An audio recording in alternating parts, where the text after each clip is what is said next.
Connecticut, March 2022. 75-year-old Grace Williams was found unconscious in her elegant colonial home, an open book of love poems in her lap and a cup of poisoned tea on the side table. Her new husband, 24-year-old Marcus Carter, had vanished along with $2.3 million of her fortune. What started as a romance kindled in a small-town library would expose an international criminal syndicate targeting wealthy widows across America. But to understand how literature became a weapon of destruction, we must return to the autumn of 2021, when a charming young Nigerian man began working at the Reading Room Café, adjacent to Millbrook Public Library. In the quiet town of Millbrook, Connecticut, autumn always brought a special kind of charm to the local library. The Victorian-style building, with its red brick exterior and towering oak trees, had been Grace Williams' second home for over 3 decades. At 75, Grace was more than just a retired librarian. She was the cornerstone of Millbrook's literary community, a position she had earned through years of dedication and genuine love for literature. Grace lived alone in her colonial-style house on Maple Street, just 3 blocks from the library. The $2.8 million inheritance from her late husband Robert's publishing business ensured she lived comfortably, though money had never been her primary concern. Her true wealth lay in the community she had built around her passion for books. The weekly book club meetings she hosted in her warmly lit living room had become legendary in Millbrook, drawing everyone from retired professors to young aspiring writers. After Robert's death 2 years ago, these literary gatherings became more than just social events for Grace. They were her lifeline.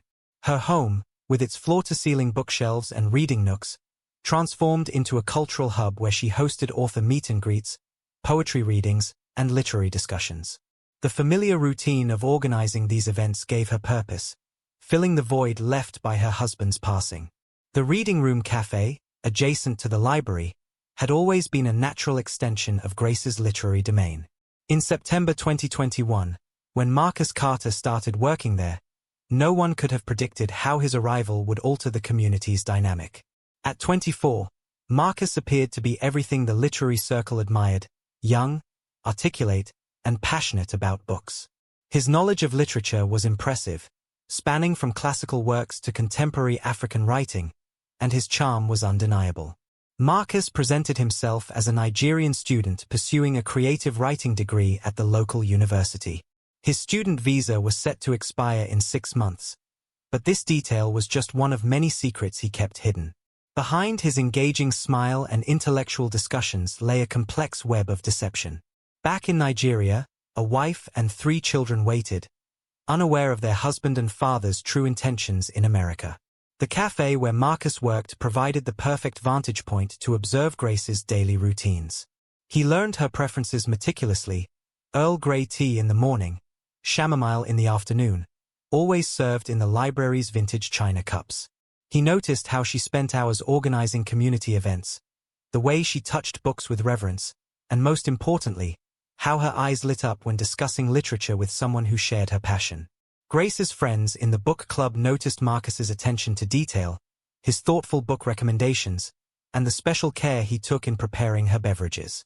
To them, it seemed like a heartwarming connection between generations, united by a love of literature.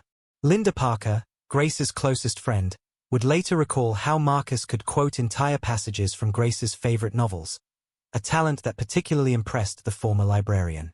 The community's trust in Marcus grew naturally. He volunteered to help with book club events, stayed late to discuss obscure authors with Grace, and showed genuine interest in her stories about the publishing industry. His presence became so regular that people barely noticed how he had strategically positioned himself at the center of Grace's world. What no one realized was that Marcus's apparent passion for literature masked a calculating mind. Every book recommendation, every literary discussion, and every cup of tea was part of a carefully orchestrated plan. He had chosen Grace after weeks of observing the library's regular patrons, identifying her as the perfect target: wealthy, lonely, and trusting. The signs were there, though too subtle to raise alarm. The private phone calls he made during breaks, speaking in hushed tones in his native language. The way his eyes followed Grace's movements through the cafe window. The careful questions about her financial situation, disguised as curiosity about the publishing industry. But in a community built on trust and shared intellectual interests, these red flags were easily dismissed. As autumn progressed, Marcus became an increasingly familiar figure in Grace's life. He attended every book club meeting, contributed thoughtful comments to discussions, and always ensured Grace had her favorite blend of tea. The other members watched this friendship blossom with approval, seeing it as a beautiful example of how literature could bridge generational gaps.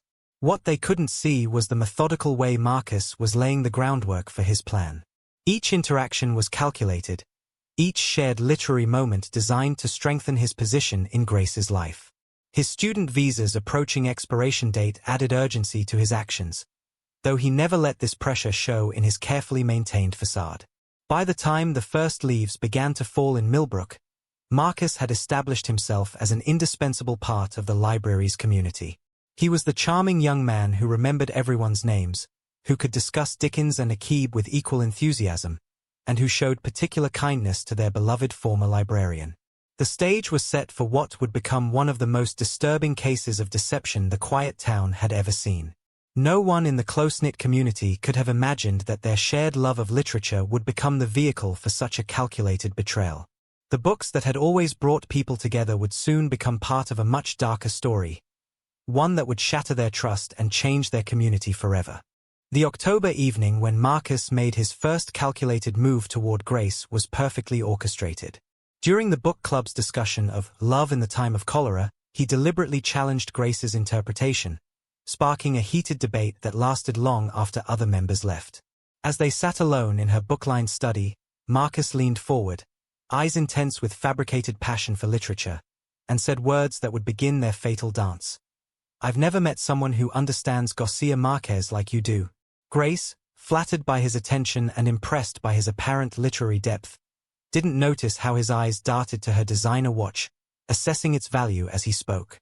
She was too captivated by his stories of growing up in Nigeria, each one carefully crafted to mirror themes from her favorite books. "In my village," he would say, "we had a love story just like this one. Each tale was a lie, but they served their purpose, drawing her closer, making her feel special." Their relationship intensified rapidly. Marcus began arriving early to the café for his shifts, knowing Grace's routine of morning reading. He'd prepare her tea with meticulous care, Earl Grey with a hint of lavender, while secretly researching tasteless, untraceable poisons on his phone. His calculations were precise: gain her trust through literature, secure her affection through attention, and gradually introduce the toxins that would eventually claim her life. Within weeks, their literary discussions evolved into something more intimate. Marcus would touch her hand while reaching for books, stand closer than necessary while preparing her tea, and find excuses to spend time alone with her after book club meetings. Grace, who hadn't felt such attention since Robert's death, bloomed under his focus.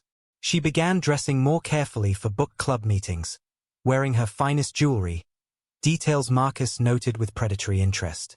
The community watched their growing closeness with mixed reactions.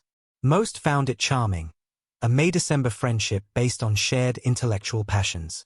But Linda Parker, Grace's oldest friend, noticed troubling changes. Grace stopped attending their weekly bridge games, claiming she needed to help Marcus with his writing. "He has such potential," Grace would say, brushing off concerns about the increasing time they spent alone. Marcus's influence grew stronger as autumn deepened into winter. He convinced Grace to host exclusive writing workshops in her home, effectively controlling who could visit her. During these sessions, he would prepare her special tea blends, each cup a careful experiment in poison tolerance. Between sips, he would share manuscripts of his supposed novel in progress, stories crafted to mirror Grace's own life experiences, making her feel uniquely understood. Their conversations increasingly turned to money. Marcus would casually mention his struggling student status, his dreams of publishing, the harsh realities of the literary market. Grace, eager to nurture his apparent talent, began offering financial advice, sharing details about Robert's publishing empire. Each piece of information Marcus gathered was another step in his calculated plan. By December, Marcus had established himself as Grace's primary confidant. He managed her daily schedule, screened her phone calls under the guise of protecting her writing time, and gradually isolated her from concerned friends. The community that had once filled her home dwindled to carefully selected visitors who wouldn't question their unusual relationship. In private moments, Marcus contacted his wife in Nigeria, assuring her that their plan was progressing. He ordered specialized poisons through dark web marketplaces, using Grace's own computer to avoid detection. While she slept upstairs, believing him to be working on his novel in her study, he researched symptoms of natural deterioration in the elderly, planning how to mimic them through careful poisoning. The transformation in Grace became more noticeable as winter settled in.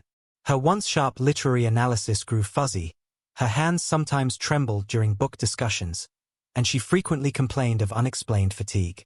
Marcus attributed these symptoms to age and excitement over their special connection, while privately monitoring the progression of his poisoning schedule. Their relationship took an intimate turn during a late-night discussion of romantic poetry. Marcus, playing the part of the vulnerable young artist, confessed his growing feelings for Grace. His performance was masterful, tears glistening in his eyes as he spoke of their soul's connection transcending age. Grace, touched by his apparent sincerity and already weakened by weeks of low-dose poisoning, surrendered to his carefully crafted seduction. The affair scandalized Millbrook's conservative community. Whispers followed Grace at her increasingly rare public appearances.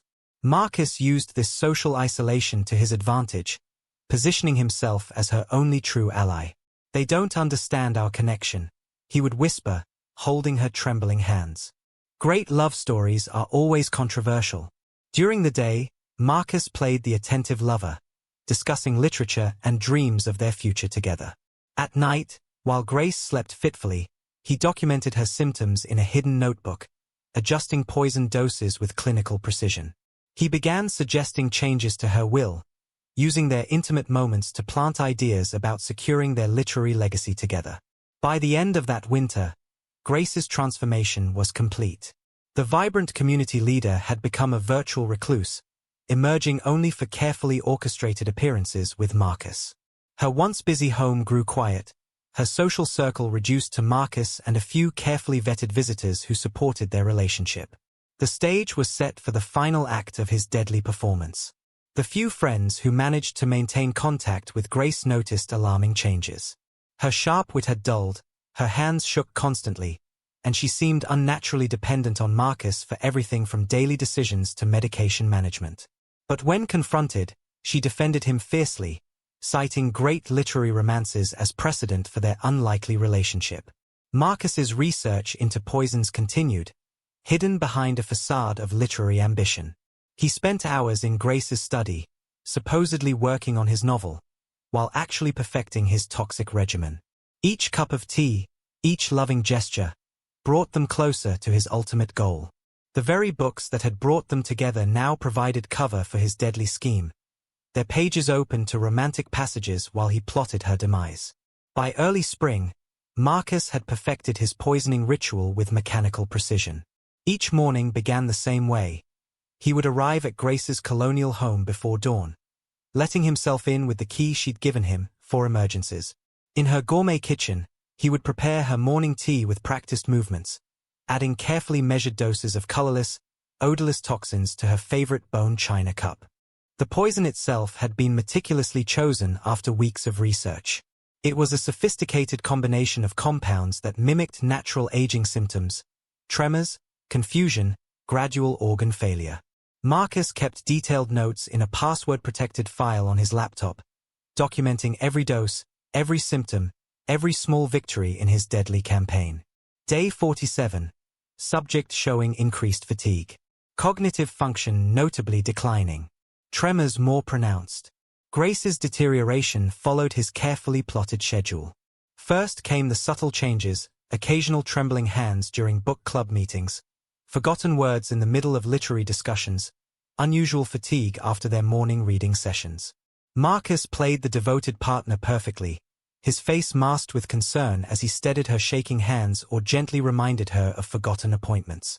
The book club members watched with growing unease as their beloved leader changed before their eyes. During a discussion of The Picture of Dorian Gray, Grace became confused, mixing up characters and plot lines she'd known by heart for decades. Marcus smoothly covered for her, finishing her sentences and redirecting conversations, but the worried glances among members spoke volumes. "Something's wrong with Grace," Linda Parker confided to fellow member Barbara after one particularly concerning meeting. She used to quote entire passages from memory, and today she couldn't even remember Jane Austen's first name.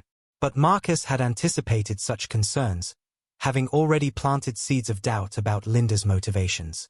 "She's just jealous of our happiness," he would whisper to Grace, slowly poisoning her relationships as surely as her tea. At the reading room café, Marcus's co-workers noticed odd patterns in his behavior. Aisha, the morning barista, caught him several times in the storage room, measuring mysterious powders into small vials. When questioned, he laughed it off as special tea blends for his writing sessions with Grace. But Aisha noticed how he would quickly pocket these vials whenever anyone approached. Grace's physical decline accelerated as spring bloomed. Her once elegant handwriting became shaky, her garden went untended, and her famous literary luncheons grew rare. Marcus used her deteriorating health to tighten his control, insisting on managing her medication schedule and screening all visitors. "She needs rest," he would tell concerned friends at the door. "The doctors say visitors are too stressful right now." The doctors, there were many now, found themselves puzzled by Grace's symptoms. Blood tests showed unusual patterns, but nothing conclusive.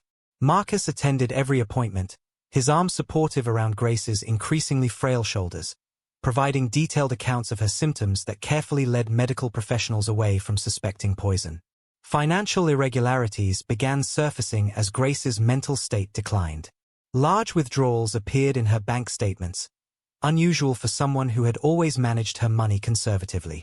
The local bank manager, who had handled the Williams family accounts for decades, noticed Grace's signature becoming increasingly erratic on documents. When he tried to discuss this with her, Marcus was always present, smoothly explaining that Grace was exploring new investment opportunities. The transformation in Grace's personality was perhaps the most disturbing change. The sharp-witted, independent woman who had run Millbrook's literary scene for decades became docile, dependent, and increasingly confused. She stopped challenging Marcus's decisions, accepted his explanations without question, and grew defensive when friends expressed concern about her health. "It's just age catching up with me," she would say with a vacant smile that chilled her oldest friends. But those who had known Grace for decades recognized that something more sinister was at work. Her rapid decline seemed to coincide perfectly with Marcus's increasing presence in her life. Marcus's control extended to every aspect of Grace's daily routine. He supervised her meals, monitored her phone calls, and kept a detailed log of her activities, ostensibly to track her health, but in reality to document the progression of his poisoning schedule. Each small sign of deterioration was noted with clinical detachment in his hidden records, subject showing increased difficulty with balance. Memory lapses more frequent. Plan progressing as anticipated. The coffee shop became a hub of whispered concerns. Regular customers who had known Grace for years noticed how she would stare blankly into space during her increasingly rare visits, her once animated book discussions reduced to confused mumbling. Marcus would quickly usher her home, claiming she was overtired from her writing projects. One particularly alarming incident occurred during a poetry reading at the library. Grace, attempting to recite one of her favorite Wordsworth poems, began trembling violently and couldn't finish the first stanza. Marcus swept in immediately, guiding her away from the podium with practiced concern. "She's been working too hard on her memoirs," he explained to the shocked audience. But those who had witnessed the event noticed how his eyes remained cold, calculating, even as he comforted her. Behind closed doors, Marcus's preparation grew more intense. He increased the poison doses gradually, carefully monitoring Grace's tolerance. His laptop contained extensive research on inheritance laws, life insurance policies, and immigration regulations. Each document was password protected, each toxic dose carefully measured, each step bringing him closer to his ultimate goal. The community's concern reached a breaking point when Grace stopped attending church services, something she had done faithfully for 40 years. "She's not feeling well enough for public gatherings," Marcus would explain, but his increasingly aggressive behavior toward those who questioned Grace's absence raised red flags among longtime church members. As spring turned to summer, Grace's once beautiful garden withered from neglect, much like its owner. The vibrant book clubs that had once filled her home with lively debate fell silent. Marcus claimed she was focusing on her writing, but the manuscript he occasionally showed visitors consisted of confused, rambling passages that bore little resemblance to Grace's formerly elegant prose. The few friends who managed to see Grace alone noted alarming changes in her home. Her beloved books sat gathering dust. Her kitchen, once a hub of literary luncheons, stood unused except for Marcus's tea preparation station. Even her appearance, always impeccable, showed signs of decline. Unfocused eyes, trembling hands, and a ghostly pallor that no amount of makeup could disguise. In his private moments, Marcus continued his meticulous documentation. Each symptom was recorded, each dose adjusted, each step bringing him closer to what he saw as his inevitable triumph. The very books that had brought them together now sat silent witness to his calculated destruction of their owner, their pages unopened as Grace's once brilliant mind slowly succumbed to his poison. Summer brought a feverish intensity to Grace's obsession with Marcus. Despite her failing health, she spent hours writing love letters that grew increasingly incoherent, filling pages with desperate declarations of devotion. "My darling, my young Heathcliff," she wrote in trembling script, "I would rather die than live without you." Marcus kept these letters carefully filed, evidence of her sound mind, for the legal battles he anticipated. The proposal happened during one of Grace's more lucid moments, though not as she later remembered it. In her poison-addled mind, Marcus had dropped to one knee in her rose garden, quoting Pablo Neruda. The reality was more clinical. Marcus, watching her hands shake as she struggled to sign another check for him, suggested marriage as a way to protect their love. Grace's immediate, tearful acceptance made several bank employees exchange worried glances. "We must marry quickly," Marcus insisted, his voice honey-sweet with fabricated urgency. "Every moment we're not united is a moment wasted." His true rush stemmed from his expiring student visa and Grace's rapidly declining health. The poison was working faster than expected, her organs were beginning to fail, and he needed legal rights to her estate before she became too ill to sign documents. The wedding was a stark affair in Grace's living room, attended only by the required witnesses and a handful of Marcus's carefully selected guests. Grace, pale and trembling in an ill-fitting designer suit, could barely stand through the ceremony. When she stumbled over her vows, Marcus squeezed her hand painfully while maintaining his camera-ready smile. "Just nerves," he assured the concerned justice of the peace. Linda Parker tried to stop the wedding, arriving uninvited with a police officer in tow. But Grace's obsession had reached its peak. She screamed at her oldest friend, accusing her of jealousy and hatred. "You never understood great love stories," she shrieked, her voice unnaturally high. "Marcus and I are like Rochester and Jane." Marcus stood behind his bride, smirking slightly as Linda was escorted out. The morning after the wedding, Marcus began executing the next phase of his plan. Grace, barely coherent but floating on romantic delusions, signed paper after paper. Power of attorney, new wills, property transfers, all slid under her trembling hands as Marcus whispered quotes from her favorite love poems. Each signature grew shakier than the last, but Marcus ensured every document was witnessed and notarized. Grace's obsession took on darker tones as her poisoning intensified. She became paranoid about Marcus leaving her, calling him dozens of times if he was gone for even an hour. Her behavior grew erratic. She would wait by the window for hours, watching for his return from the café, forgetting that he had already come home. When he was present, she would follow him from room to room, clutching his arm until her knuckles turned white. The emergency room visits began increasing in frequency. Grace would collapse suddenly, her body finally rebelling against months of toxic accumulation. Each time, Marcus played the role of devoted husband perfectly, holding her hand while secretly adjusting her foredrips when nurses weren't looking. "My wife has always been delicate," he would tell concerned doctors, presenting a carefully crafted medical history that explained away her symptoms. During one particularly severe episode, Grace became hysterical when hospital staff tried to separate them for tests. "I'll die without him," she screamed, her voice echoing down sterile hallways. Marcus used these incidents to convince doctors that keeping them together was crucial for her stability. This granted him constant access to control her medications and monitor what she told medical staff. Their nights took on a grotesque parody of romance. Grace, swimming in and out of lucidity, would insist on recreating scenes from classic literature. Marcus obliged, playing Romeo to her barely conscious Juliet, all while adding increasingly potent doses to her evening tea. "You're my Maxim de Winter," she would mumble as the poison took hold, not realizing she was actually casting him as Rebecca's murderer. The few friends who still tried to visit were shocked by the changes in Grace's home. Her beloved books lay untouched while gaudy romance novels, Marcus's editions, filled her bedside table. Photos of her late husband disappeared, replaced by poorly taken selfies of her with Marcus. The garden withered as Grace spent her increasingly limited energy writing love poems that Marcus secretly mocked with his friends. Throughout it all, Marcus maintained his meticulous records. Between playing the devoted husband and managing Grace's deterioration, he documented every detail of her decline. Subject showing increased dependency, he wrote clinically. Emotional instability makes cover story more credible. Financial transfers proceeding as planned. Grace's family finally attempted an intervention after she was found wandering the street at midnight, looking for Marcus while he was actually in his apartment with his latest mistress.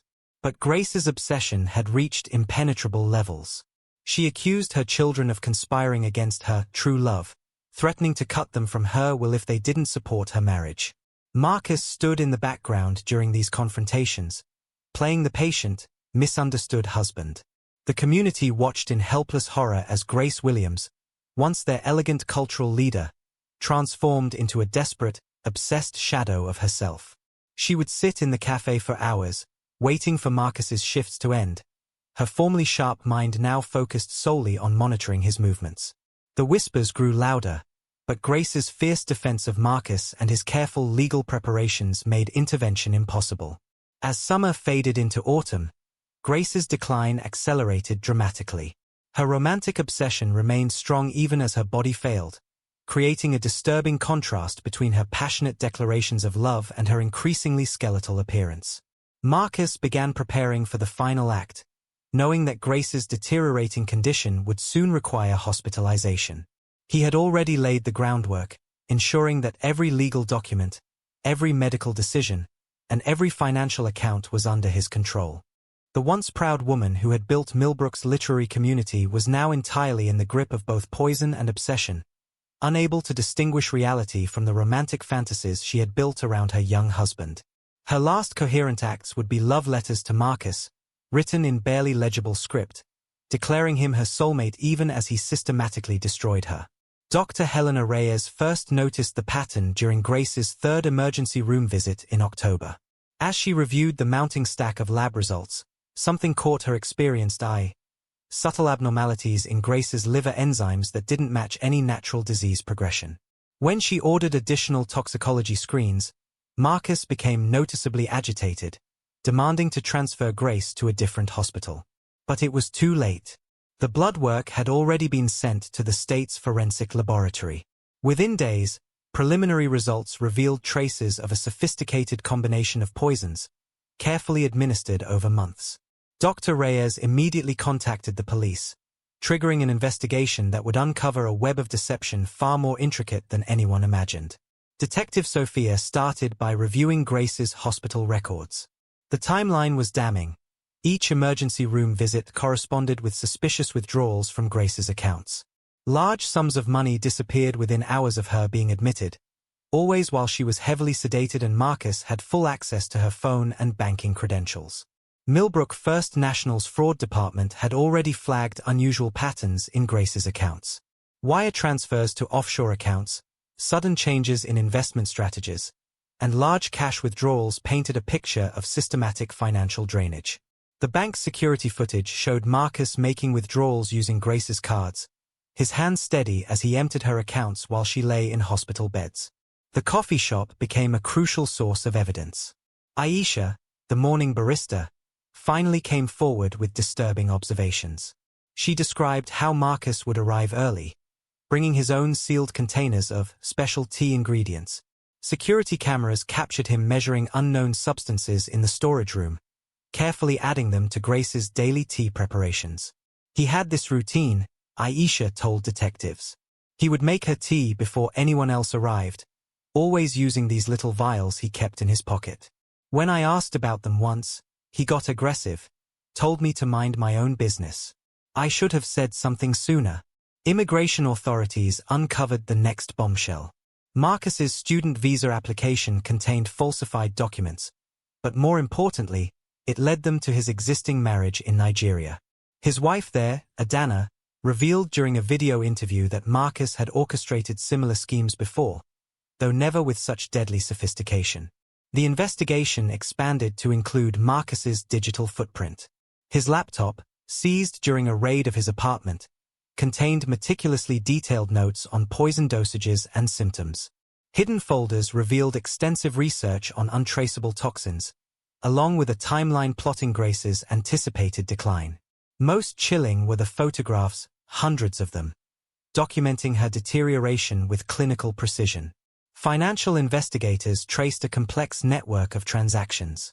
Marcus had been systematically transferring Grace's wealth through a series of shell companies, eventually routing funds to accounts in Nigeria and the Cayman Islands.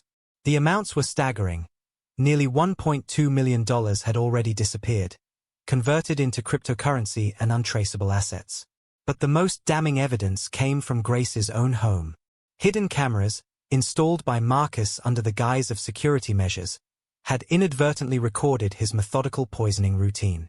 Night after night, the footage showed him carefully measuring toxins into her evening tea, testing the temperature to ensure the compounds dissolved completely. The house itself became a crime scene.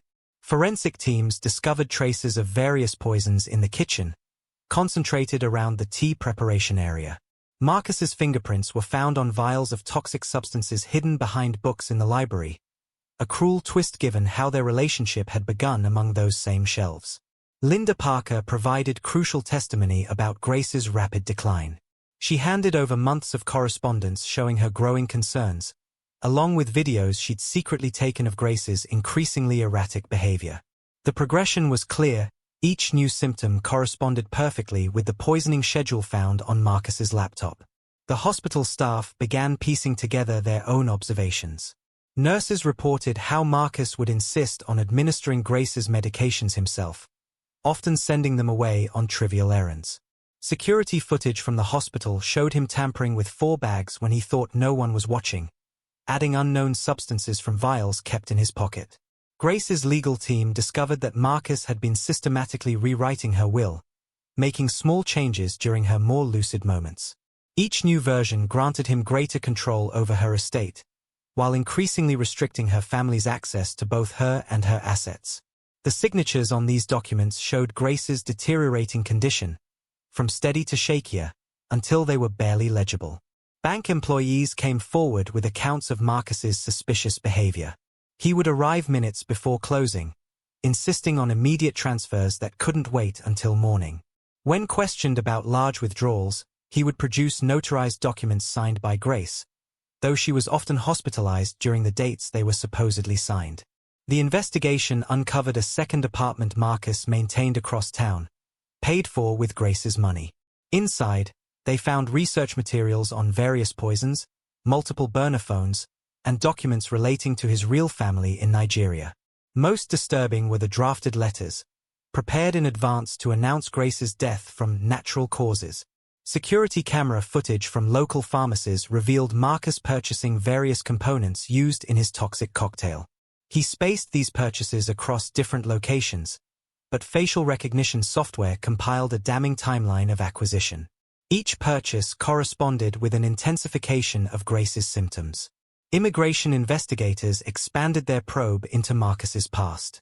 They discovered he had attempted similar schemes in Toronto and London, though never proceeding to actual murder. Former targets came forward, describing his pattern of seduction and manipulation, always targeting wealthy older women with literary interests. As evidence mounted, Marcus's careful facade began to crack. Hospital staff noticed him becoming increasingly agitated during Grace's latest stay. He made frantic phone calls in Nigerian dialects, unaware that investigators were recording and translating every word. His conversations revealed not only his guilt but the existence of a larger network involved in similar schemes. The investigation reached a critical point when forensic accountants uncovered a series of life insurance policies Marcus had taken out on Grace. Each policy had been carefully timed to appear legitimate, with beneficiary changes masked by seemingly routine financial planning.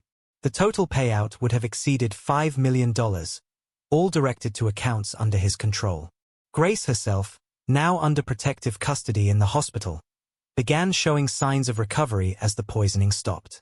Her medical team documented the gradual clearing of her system, while neurologists mapped the return of her cognitive functions.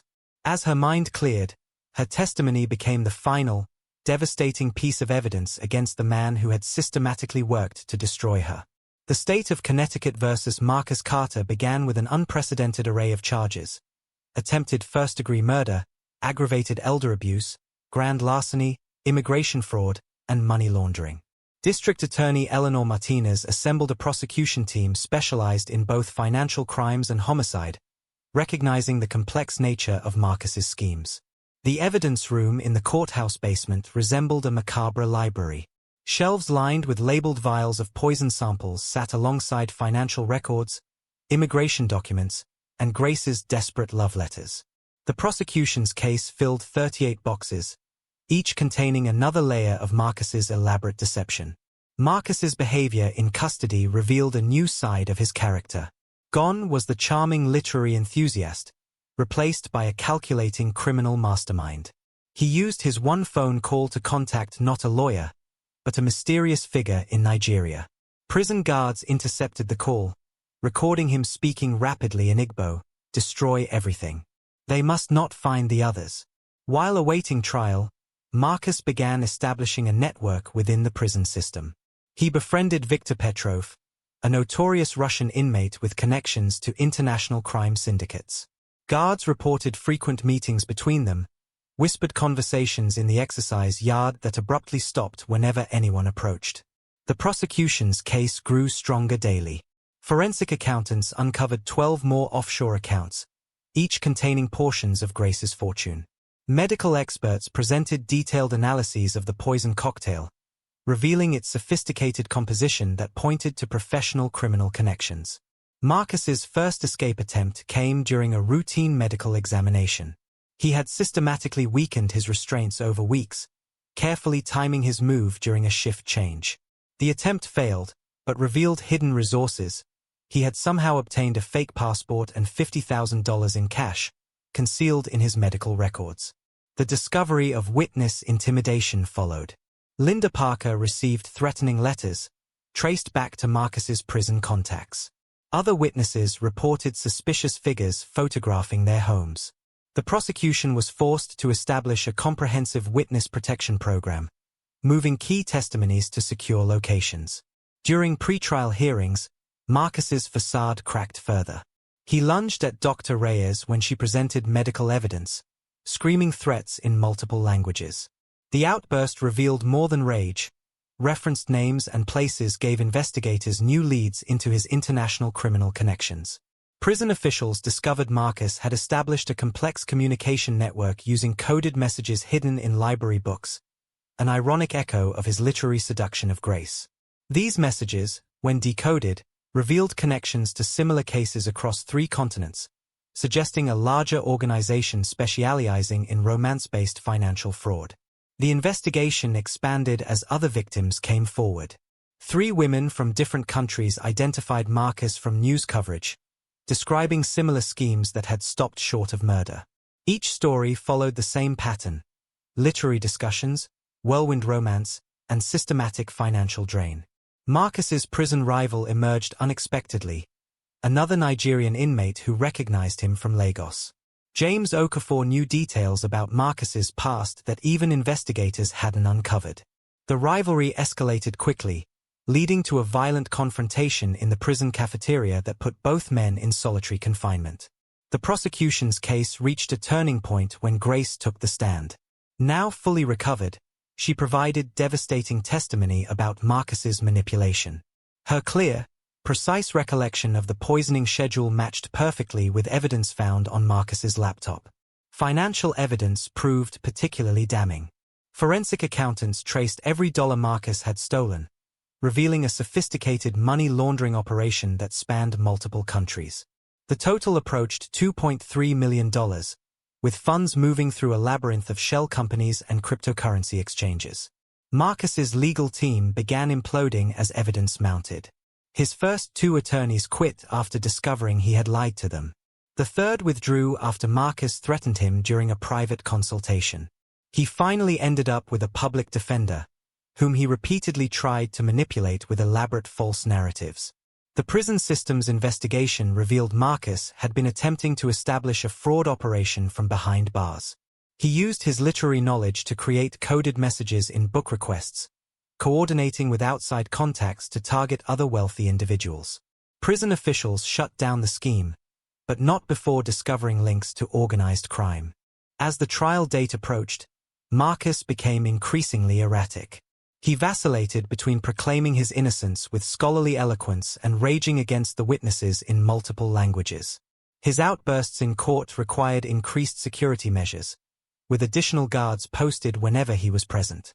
The international aspect of the case expanded when Interpol shared files linking Marcus to a Nigerian crime syndicate specializing in romance fraud. The evidence suggested he was not just a lone operator but part of a sophisticated criminal enterprise that had perfected the art of targeting wealthy older victims. Marcus's final attempt to affect the trial's outcome came through an elaborate scheme to contaminate the evidence. He managed to bribe a janitor to access the evidence room, but the attempt was thwarted by heightened security measures. The failed effort only added new charges to his growing list of crimes. The prosecution's closing arguments painted a picture of calculated evil masquerading as love. They methodically outlined how Marcus had used literature, humanity's greatest stories of love, as a weapon to destroy lives. The irony was not lost on the literary community of Millbrook, who watched their shared passion twisted into an instrument of destruction. As the jury began deliberations, Marcus sat in his cell, writing furiously in a notebook. Guards who observed him reported that he seemed to be composing something between a memoir and a manifesto, still attempting to control the narrative even as justice closed in around him. His words, like everything else about him, were a calculated performance designed to manipulate and deceive. The darkness in Marcus that had been hidden behind charming literary quotations now emerged fully, revealing a predator who had used culture and romance to mask his true nature. As the justice system prepared to deliver its verdict, new tensions were building in the prison system, tensions that would lead to Marcus's ultimate fate. The discovery of Marcus Carter's body in his maximum security cell came during the pre-dawn count on a cold December morning. He lay face down on his bunk, a hand-bound book of poetry clutched in his lifeless fingers. The initial assumption of suicide quickly unraveled when the medical examiner found traces of the same exotic poison he had used on Grace Williams, a final, ironic justice. Prison security footage revealed nothing. During the crucial hours, cameras covering his cell block experienced a suspicious malfunction.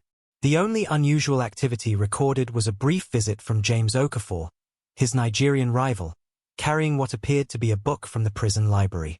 Guards had grown accustomed to inmates exchanging reading materials, a practice Marcus himself had often exploited. The internal investigation revealed an intricate web of international connections. James Okafor wasn't just another inmate. He was a former enforcer for a Nigerian criminal syndicate specializing in romance scams.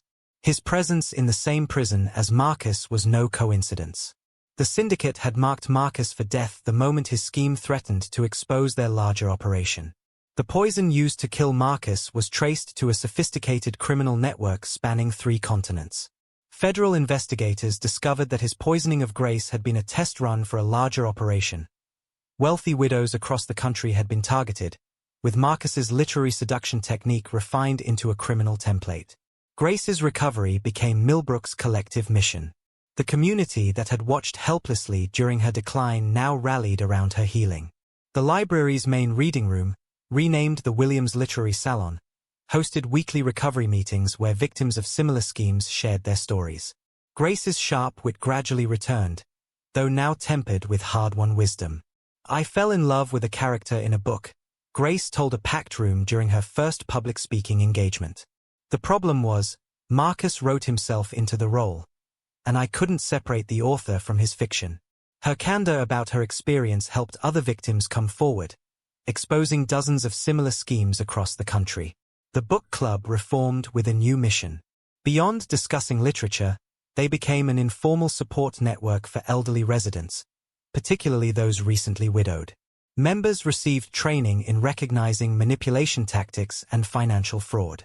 Their reading list expanded to include true crime alongside classic romance, analyzing how predators exploit literary themes. The investigation into Marcus's death opened unexpected doors. International law enforcement agencies uncovered a sophisticated criminal enterprise using cultural institutions as hunting grounds. Art galleries, libraries, and literary societies had been infiltrated by well-educated con artists trained to exploit wealthy patrons' cultural interests. Prison officials found Marcus's final writings, a detailed confession encrypted within marginalia of classic texts. He had documented everything: the Nigerian syndicate's training program for romance scammers, the network of poison suppliers, the offshore banking connections. His death had triggered a dead man's switch, releasing information that would ultimately dismantle major portions of the operation. Grace channeled her experience into advocacy. Working with state legislators, she helped craft the Williams Act, requiring enhanced screening for marriage licenses involving significant age differences and establishing mandatory financial protections for elderly spouses. Her testimony before Congress highlighted the intersection of immigration fraud and elder abuse. The community's healing process transformed Millbrook's social landscape. The library installed a state-of-the-art security system, complete with cameras and background checks for all employees. The Reading Room Café introduced strict protocols for beverage preparation. More importantly, residents developed a deeper awareness of how cultural spaces could be weaponized by sophisticated predators. Immigration authorities revamped their screening procedures, paying special attention to academic and cultural visa applications. The Literary Lovett scheme became a case study in training materials, teaching officials to recognize patterns of cultural exploitation in immigration fraud. Financial institutions across the country adopted the Millbrook Protocol, a set of security measures specifically designed to protect elderly clients from romance-based fraud. Banks trained their staff to recognize signs of coercion disguised as love, particularly in cases involving rapid marriage and asset transfers. Grace's recovered diaries became a valuable resource for law enforcement and mental health professionals. Her detailed accounts of how literature was used to manipulate her emotions helped experts develop new therapeutic approaches for survivors of romance fraud. The psychological manipulation techniques Marcus had employed were studied and documented, helping others recognize similar patterns. The prison system underwent its own transformation. The investigation into Marcus's death exposed weak points in security protocols, leading to nationwide reforms in monitoring inmate communications. The discovery that literary discussion groups had been used to pass coded messages resulted in new oversight measures for prison educational programs. Marcus's body was never claimed. His wife in Nigeria denied any knowledge of his crimes, though investigations revealed she had received regular payments from his schemes. The international criminal syndicate that had ordered his death remained largely in shadows, though their operations were significantly disrupted by the information Marcus had left behind. Grace found an unexpected way to reclaim her narrative. She began writing a memoir, not of her victimization, but of her recovery.